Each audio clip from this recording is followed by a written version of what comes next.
जय शिवराय. नमस्कार शेतकरी मित्रांनो, संजय गांधी निराधार योजनेचे 4 महिन्याचे अनुदान मंजूर झालेले आहे. मित्रांनो, खूपच आनंदाची बातमी तुमच्यासाठी. तर मित्रांनो, सविस्तर बातमी काय आहे सविस्तररित्या या व्हिडिओच्या माध्यमातून आपण जाणून घेणार आहोत. व्हिडिओ न स्किप करता शेवटपर्यंत पहा.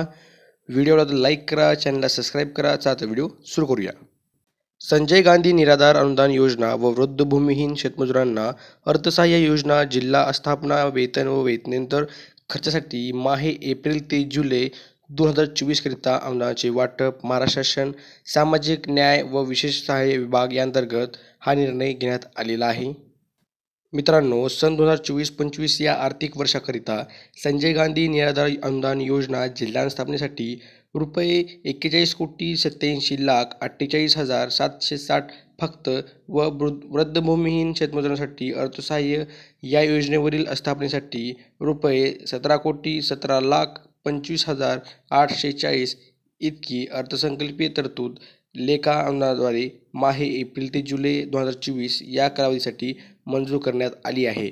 वित्त विभागाने मंजूर केलेल्या अर्थसंकल्पीय तरतुदीतून एक वेतन या उद्दिष्टासाठी संजय गांधी निराधार अनुदान योजना व जिल्हास्तरासाठी ₹46,47,87,190 फक्त व वृद्ध भूमिहीन शेतमजुरांसाठी अर्थसहाय्य या योजनेवरील आस्थापनेसाठी ₹4,29,31,460 इतकी निधी बिम्स प्रणालीवर वितरित करण्यात येणार आहे, अशी माहिती देण्यात आलेली आहे.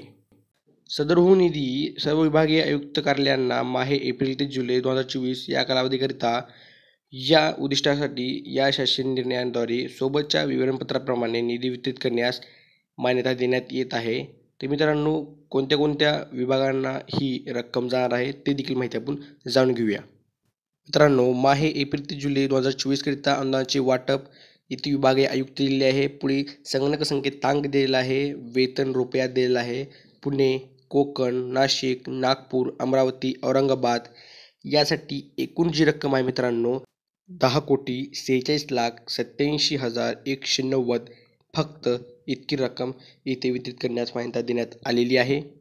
पुढील मित्रांनो, वृद्ध भूमिहीन शेतमजुरांना अर्थसहाय्य या योजनेवरील खर्च या माहे एप्रिल ते जुलै 2024 करिता अनुदानाचे वाटप रुपयाप्रमाणे विभागीय आयुक्त व पुढे वेतन देखील देण्यात आहे.